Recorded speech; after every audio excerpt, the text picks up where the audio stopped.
Welcome back, everybody, to the Informed Homebuyer Podcast. I'm your host, Rich Curtis. I've got my co-host with me, as always, Dave Miller. How's it going, Dave? Good, Rich. Thanks for having me.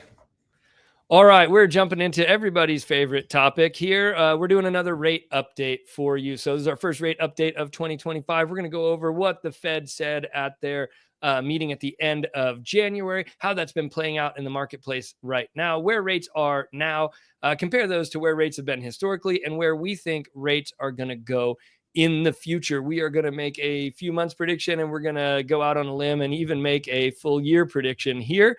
That way you can come back and check this out later and tell us whether we were right or wrong when it hits Christmas time this year. We're going to go over the consumer price index numbers, the inflation numbers, jobs numbers, and tell you what and why and how we got here and what we think is happening in the future. So I'm going to punt it over to Dave to jump right into the numbers. How are we looking, Dave? Well, all right, Rich. Well, I think the best place to start, like you just mentioned, is what do we think's going to happen, and based on what's currently happening. And before we jumped on this call, I put a lot of thought to this and think about it regularly. Is a lot of people out there, and especially over the last couple of years, have been in a holding pattern, waiting to buy a home till rates come down, till rates get back to, people are familiar with rates that are in the 3 and 4% range. Some are in the high twos. The reality is, and I've been doing this for, well over 20 years now, is we had a short window of those lower interest rates, right? Like, and there, COVID happened and we saw rates get into the 2% range, and that was an anomaly, right? Unless there's some other catastrophe that really happens, knock on wood, we don't want that to happen, but that's Right. we don't want to be in an environment where rates are low because everything else in the world might be messed up. Yeah, and it's important to understand the backstory of that. It's not like COVID happened, and because of what was going on in the economy, rates naturally went to 2 to 3%. Those rates were artificially forced down, just like they were during the Great Recession, right? Right. And they were forced down by the Fed's fiscal policy. We needed economic stimulus. We needed money to move around the economy, especially because so many industries were shut down and prices were soaring because of supply chain issues. And the quickest way to move money around is to print off free money and artificially suppress interest rates. So they did both of those things. So that was great. And if you have one of those rates, great for you. But that wasn't a natural outgrowth. The economy naturally doesn't fall to 2 and 3% interest rates. There's people loan money to make money, and they're not making much money loaning money at 2 to 3%. So those were an artificial anomaly, not a cyclical event that is likely to come back in the future in normal market mechanics. Right. And so with that said, is when you look at the average over 20, 25 years, we're actually in an interest rate environment now that is relatively normal for, historically speaking. So, I think that's important, and, we're going to understand why we're here and what do we expect to happen this year, but just understanding that rates in the 6%, touching 7 is relatively an average rate and historically below average. If we go back into the 80s and go back even further, interest rates were, 16 plus percent, 19%. We're in a much better position than we were there. So, I just in fact, think when we started 20 years ago, we'd sit with clients and 6% was a great rate. You got 5.75, you were doing backflips, when we started in this business. Right. And I think what happened, and, for a separate podcast, is so many people got used to buying a home lower, whether the rates were, even in the 4 or 5. So we would see rates come down a point every year or so, then go back up and come back down. So it created this refinance environment. Or if I was a home buyer, I could buy a home today and say, oh, I'm buying that house and I'm going to have a 6.75 interest rate, but that's okay. In a year from now, it'll be 5.5. I'll just refinance it. That seemed to be the pattern, for a good 10-year stretch. And Yeah, that created one of my like most hated aphorisms in the industry, the whole marry the house, date the rate business. And when the rates adjusted in July of 2022, when they doubled essentially, seemingly overnight, there were plenty of lenders and realtors saying that. And the whole time I was telling people you can't count on that. In fact, if you watch last Saturday's video of the 10 worst pieces of real estate advice I've heard in 20 years, that one was top on the list. because of this. That's not normally how it works. There has been this short period where that has panned out, but I didn't believe in July of 2022 that was going to pan out for people. Now, if you took an 8% rate, okay, maybe you got down to 7. Maybe you caught a good window at a 6.5. That might have come. But for the most part, we're still chugging along here at higher interest rates. And I think we're going to for the foreseeable future. So that's a really good point. Like what we've seen and the way our brains have now been trained to think about in the interest rate environment isn't actually historically accurate. It was the exception rather than the rule. Right. And then we talk about that, if you do get locked into a rate, that rate, that principal and interest payment will not go up if you have a 30-year for the life of the loan. You are Yeah. protected. You're hedged. If there is an environment where you have an opportunity to refinance, you could always improve or lower your rate with But a it's not couple going of to get things. worse. Yeah, it's not going to get worse. So to me, I mean, there's not many things that are like you're guaranteed X, and if you make a change, it would only get better, right? Like, Yeah. But I think that's important. To me, that's the right way to think about it. I can afford this interest rate now. This is good. mhm, This is a hedge against future inflation, against prices going up. And if it gets better, I'll jump on that and that'll be a bonus. But I'm okay with this now. Not this is a yes, real stretch. This I can't barely make, and I'm going to do right. it because I'm counting on being able to reduce it in the future. I think that's a bad financial choice as a family to Yeah, think of it and that bad way. advice if you're getting that from a realtor or a mortgage professional, or Correct. if anyone's advising you that this is going to be short lived, you'll just refinance when rates get better. Let's not count on that. And I think Rich, you and I have done a good job of really conveying to people, current interest rate, current environment, current purchase price. If you can afford it, ideally or most likely for most people, your income will continue to go up, but your cost for the home ownership should go up much slower than what your income is. So affordability should greatly increase over time. That's the goal. Yeah, yeah. And I think that part of, it's not just that people's expectations have been sort of misaligned because of this short period where we've had these great low interest rates. I think also affordability has gotten so hard, the cost of prices have gotten so high, the interest rates have a much bigger impact. Like a 1 point swing when the average house was $150,000 isn't that big of a deal, right? A 3 point swing isn't that Right. big of a deal on a $150,000 house, but 3 point swing when your average is 500,000, your average is 750,000, or hell, you're in El Dorado Hills where your average is nearly $1 million. A 3 point swing on your interest rate is a bigger deal now, and so people are looking for ways to make homeownership more affordability. Yeah. More affordable, pardon me. Yeah. Which again, we're going to do a couple episodes on this, and we will talk about in the future. We'll tease an episode coming up to talk about the 40-year mortgage as a possibility for making homes more affordable. Is it time for the industry to kind of roll that out and start making that more of a staple in the industry to try to solve these affordability issues? Because that is a product offering that we have an ability to, change, manipulate, and deal with, where we don't actually have an effect on this rate business. We are subject to, what the Fed decides when it comes to rates. So as an industry, we can't really do much about the rates. But we do have some other levers we can pull to try to make homes more affordable. But I think that affordability piece is what's caused this hyper focus. I mean, in the beginning, in 2005, when I started in this business, people didn't care that much about the rate. It wasn't that big of a deal to them. But there's a hyper focus on rate now because it has such a big impact on people's ability to afford a home now, I think. Yeah, I think, that's a really good point. The other thing that it's, as you mentioned, is it's been kind of a double whammy where home prices have gone up parallel to rates, in an Yeah. upward right trajectory, which makes affordability go down. Now, I will say where people still not to be hyper focused on rates, if we're looking for a property and your rate, for example, is in the, you'll say 6.75 to a 7.25 range. If the rate were to change an eighth of a percent or 1/4% for our average purchase price and loan amount, we're talking about $40 a month or $50 a month swing per eighth in interest rate. Yeah, So not a big deal. not a big deal, because the jump from 3% to 6.5 or 7%, that's a giant jump that's already been baked in, right? Yeah. So and we can never time the small fluctuations in rates. Once you've decided you're going to buy a home, you're shopping and you put in an offer, just be prepared that we have a general idea of our rate range during that particular period of time.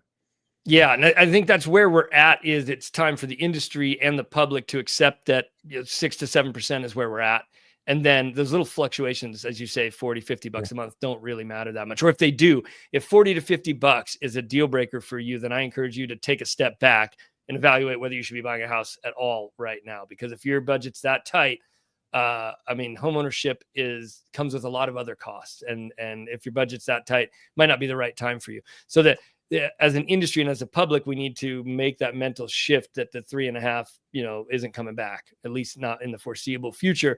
And then those littler fluctuations don't matter as much. So with all that background in mind, let's talk about what the Fed chose to do at that last meeting and what our interest rates are today as we speak. Yeah, that's a good point, Rich. So the Federal Reserve, which is going to affect or adjust the Fed fund rate based on their number one goal is to manage inflation. And they have an inflationary target. A healthy economy is when inflation runs around 2%. With some small blips, they're not going to worry, it's 2.25, 1.75, whatever. But their goal over time is to maintain an inflationary rate, and a healthy rate is at a 2% clip. And so, there was some talk, a year ago that we would see several rate reductions this year, right? Up to at one point, like almost forecasting 4 rate reductions for 2025. Right. Yes, that is correct. But what's happening is there's a couple economic indicators, that are affecting why inflation is still high. So we still have relatively a robust jobs market. And when the job market is healthy and we have low unemployment rate, that does not help, drive down inflation or the cost of goods. So, I think the number one barometer that we look at is, or the Fed's going to look at, is the CPI, the Consumer Price Index. And so, just in kind of layman's term, the Consumer Price Index is a measure of how much prices change over time for a group of goods and services. And these are goods and services that us as consumers, Americans, we buy on a regular basis, and sometimes that we have a choice in terms of buying or not buying. And so right now, in fact, might be a good opportunity, Rich, is I will bring up a graph on the Consumer Price Index. Yeah, and let me share this, and this will be a good view here of what's going on, and you can see over time. So let me share my screen here, present, and I think you might have to make this share screen, and then let's do, here we go. Now you should be looking at the 12-month average Consumer Price Index. Yep, there we go. Yep, and I could blow this up a little bit if that's kind of small here, if that helps. So, what we're looking here is when you might not be seeing my cursor, but I'm all the way to the right in January of 2025 with the CPI at 3%. Okay, and as I move left, you could see over the last, since September of 2024, we were down to 2.4%. So we've seen a gradual increase since, September, and that's what's put the pause on the Fed's deciding we are going to lower rates because we have inflationary levels under control.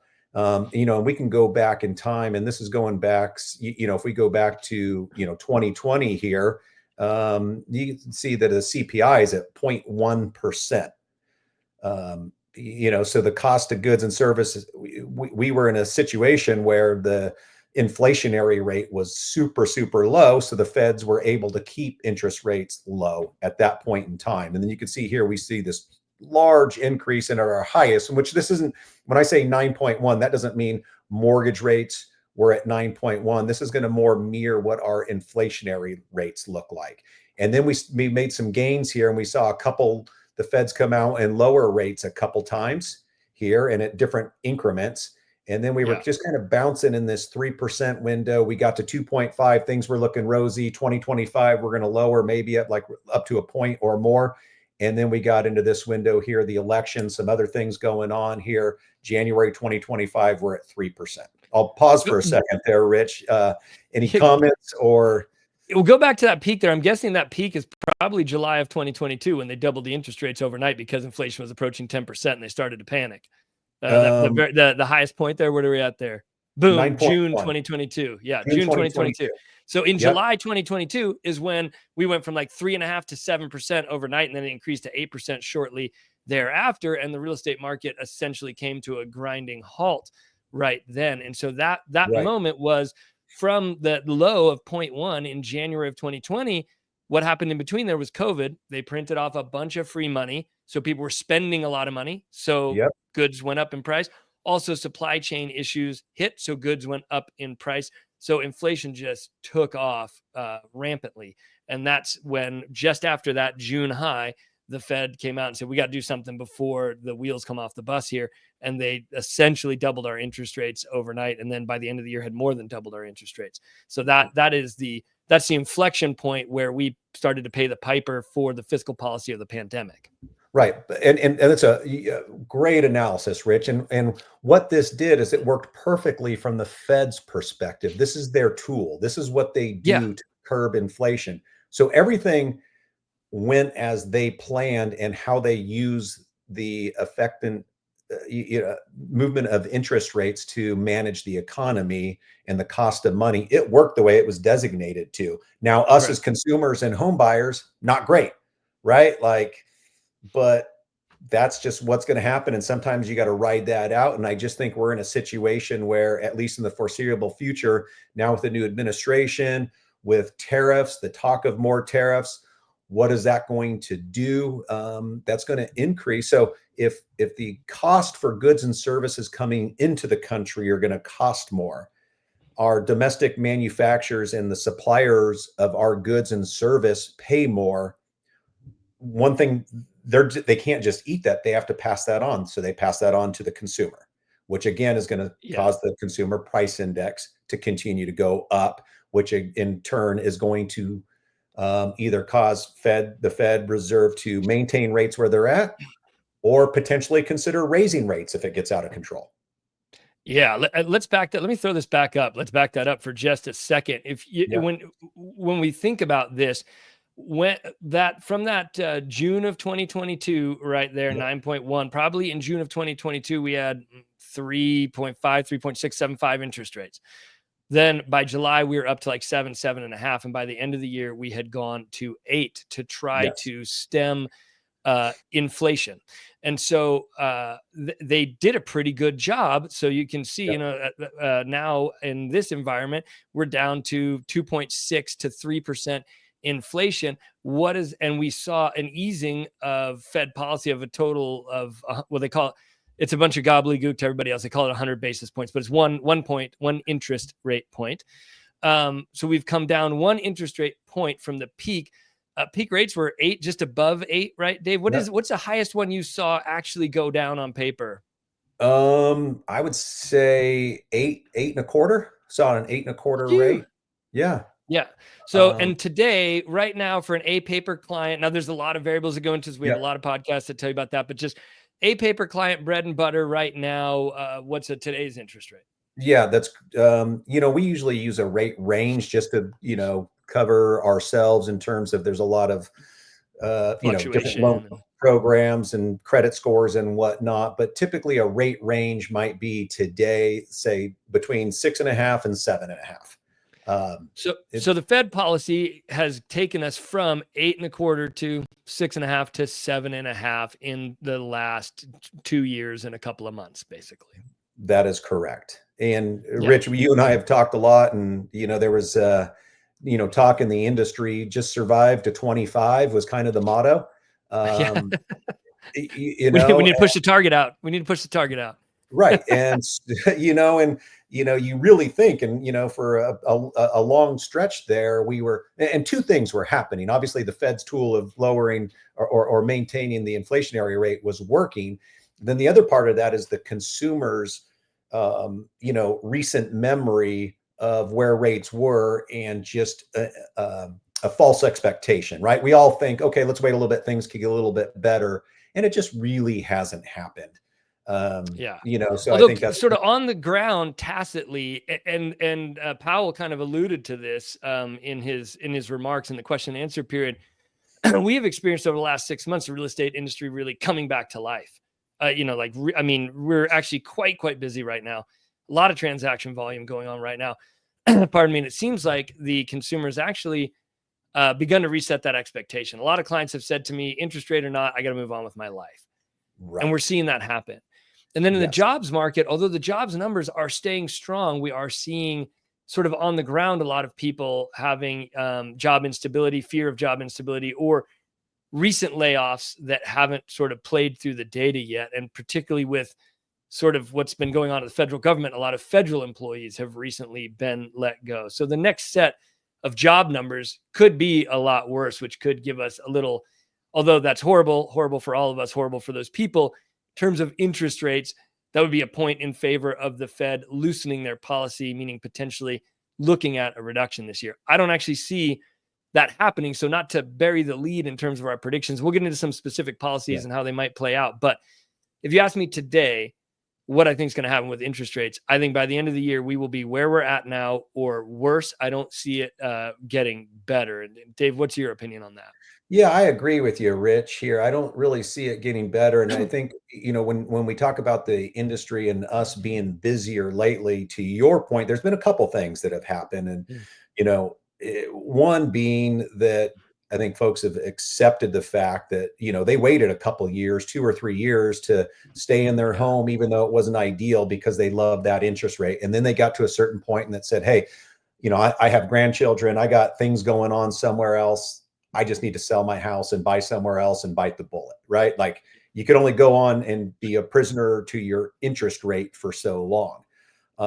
And then the other thing that's also transpired, which we've seen, is young professionals, entering the workforce, having income increases, healthy jobs that have resulted in these folks recognizing that, hey, I wasn't ready to buy a house in 2020 or 2018 or Yeah. 2017. I'm now in the market to buy my first time home. And it's not your mom and dad's interest rate anymore. Just like when we bought houses, it wasn't our mom and dad's, 16% interest rate. Right. So these are the folks now that have got into this market over the last year or two, and they're just used to the 6 or 7% rate. That's just their normal rate because they were not in a position to buy a home. They didn't even pay attention to mortgage rates, 3 or 4 years ago. Yeah. So Yeah. I think that's exactly right. And so and they are ready to make the move no matter what. And that interest rate isn't as much of a hurt on them because the income's grown in that time period, yeah, which yep. doesn't make affordability, doesn't make it more affordable. They're still paying these higher interest rates, but they just have the ability to do so now, which has allowed some movement in the market. Right. And I read something recently, and it's, probably more than 50% of the people listening to this might not agree, but I read something recently that incomes have outpaced the inflationary rate and the cost of goods and services. Yeah. And that, part of that and you and I are creatures of that, Rich. We talk about all the time what we paid for gas. I'm not going to age ourselves that much, but even 20 Yeah. years ago or 25 years ago versus what we pay for it now. And I've had this conversation a lot, and I'll just use an example here. We average pay what, $5 a gallon for gasoline in California. You flash back 25 years, 30 years, we were paying somewhere near probably 35 years now, around $1 to $1.50 a gallon. Yeah. Minimum wage was, $4 to $5 an hour. Well, now it's 4 times that. The cost for gas is 4 times that. But we're just so used to, what we used to pay versus what we pay now, even though our incomes have gone up and almost paralleled, what costs have gone up. But we Yeah, just, and it always depends on how people slice that data, because America currently has the strongest economy in the world, and those wages have outstripped. But the bottom 1/3, the working classes, face down like 50 years, like 5 generations of stagnating wages. So, and our perspective gets skewed because if somebody hasn't seen that kind of wage growth, they're not coming to us to buy a house either. So we don't on a daily basis sort of hear from them. So yeah, for a large segment of the population, these things aren't as big of a deal. And then for a large segment of the population, it really has made homeownership sort of out of reach for them. And that's Right. Probably they're not watching this podcast because they're not thinking about shopping for homes right now. But that is, as an industry, that's something I'd love to see us start to address more. That's some of the thoughts around that 40-year mortgage product, or other Yeah. ways that we can reach out to the people who are in industries that haven't seen that income growth, and try to help them, give them a leg up into home ownership. But for the average person that's calling us, yeah, they've, especially since 2020, have seen quite a bit of income growth, and that has eased the bite a little bit of these high interest rates, which Right. is a great point.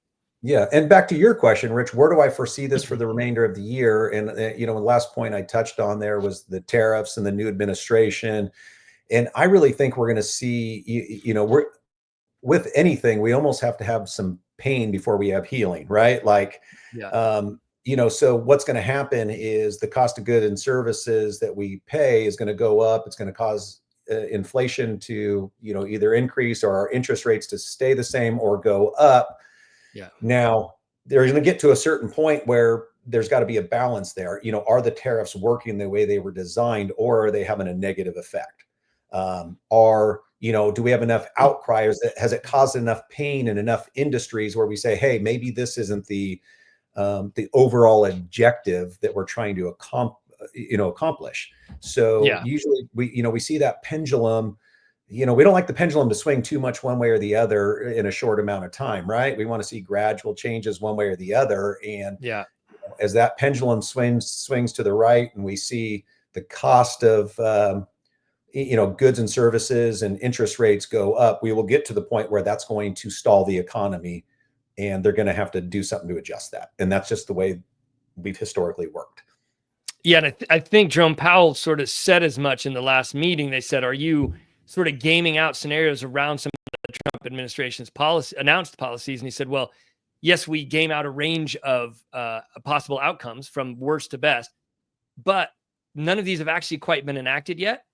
And we respond to data. So the Fed is always in the rears. They're always responding to what's happening, not getting out in front of what's happening, because you can't, and he even admitted this in the meeting, to make reliable financial predictions more than a couple months out is nearly impossible, particularly in an environment when you have a new administration and new policies coming down. So the Fed is going to react and use these same levers to make adjustments, but they're not in a position to judge policies that haven't been put in yet and to see how they have an effect.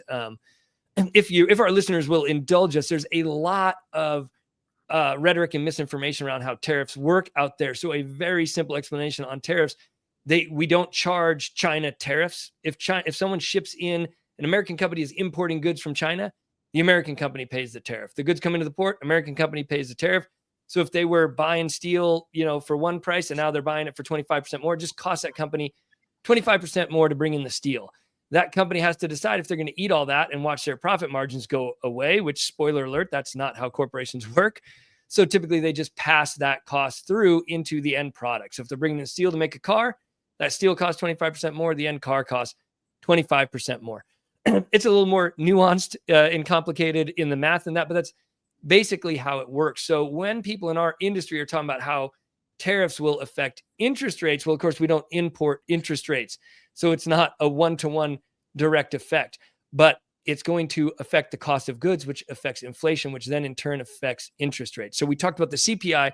There's also a PPI, and that's basically the cost of what the cost for manufacturers to make goods. And that is what goes up with tariffs. So if steel costs more, it costs them more to make the goods. So that's PPI goes up. Then they pass that on to you in buying the goods, and that CPI goes up. When that CPI goes up, inflation goes up. When inflation goes up, the Fed at best does nothing to the interest rates, and at worst raises the interest rates. So that's like a 2.5-minute basic explanation of how this works. Of course, and someone's going to blow me up in the comments, I know, whatever, that it's more nuanced than that. I get it. But this is basically what most people need to know about how it works. So if the tariffs go into effect, it will have an inflationary effect no matter what. Right. And, we, look at new homes being built. We're still on a great trajectory with new home permits, but the cost of those homes, if the bulk of the materials, the lumber, the wood that's coming in from Canada costs 25% more, well, the builder's got to pass that spread on, right? And that gets passed on to the consumer. So the cost, I don't see, at least in the short term, even if interest rates maintain the same, the cost for housing, I don't see it decreasing at all. I see it increasing. And even folks that want to do, a remodel and an addition, the cost to do that goes up. The Correct. cost for insurance, the replacement costs, if I, unfortunately, we've talked insurance, and I don't want to go down that path too much, but, homes that, there's been a terrible occurrence where, a number of homes were burnt down. Well, those homes need to be rebuilt, and those need to be rebuilt with lumber. That lumber costs 25% more. And if those are insured homes, the insurance company's got to pay for that. So they pass that cost back onto the consumer. So it's just that vicious cycle. Yeah, yeah. And that all of that, to some degree, our industry has to respond in the rears in the same way the Fed does. So, in other words, if you go watch on my channel right now, I have a video that talks about, I don't know, 10 things not to remodel on your house before you sell. Because if you remodel just your kitchen, so if your bathroom's original to the 80s, your carpet's original to the 80s, your paint's original to the 80s, and you put a banger of a kitchen in that's gorgeous, you'll see an 85% return on your investment, which means you lost money and you did it right before you sold. So you didn't even get to enjoy the kitchen. So to really get money out of doing remodel projects, you have to do more than one. And there has to be a synergistic effect. You have to do most of the house. Well, all of those metrics are going to change if all of a sudden all of the materials cost 25% more. It's all of a sudden going to make even less sense to do remodel projects, particularly remodel projects right before sale. And I have videos comparing the cost of new construction to residential resale. All of those metrics are going to change in response to the tariffs. So what the Fed has said is there is significant uncertainty in the economy based on what the Trump administration does in terms of immigration policy, fiscal policy, regulatory policy, and economic policy. And those four categories are what we're all going to have to watch, wait, and see. And then we'll come back to you on the pod and tell you, once they've actually penned these things into law and they're playing out on the street, here's what we're actually seeing. And we all will have to make our adjustments then. I wish we could get out ahead of these things. That's just functionally impossible right now. There's one that Dave and I were talking about offline. The only thing that we could see reducing interest rates would be that Trump has said he was going to just call Jerome Powell and tell him to reduce them. Hey, just bring them down, right? Regardless of data or anything else, you bring them down today. That shouldn't happen. They're not supposed to do that. The Fed is supposed to be independent. Were they to do that temporarily, everybody would cheer and it would feel like a win. Hey, I can get a lower interest rate home. That would be the quickest way to hammer our economy into a recession that would be very challenging to get out of, because that would send inflation through the roof. So don't be in a hurry to cheer for that one. We don't want any unilateral calls to bring down the interest rates. We want the Fed to do its work independently and safeguard our economy as best they can in response to policies that come. Right. And to that point, Rich, you brought up a good point earlier with the Fed making these decisions. It's never, they try to avoid any knee-jerk reactions. So they're looking back historically, and sometimes it's just not the most recent months, CPI number or jobs report. In fact, one of the, I think it was two or three rate, the original rate reduction was a full half a point.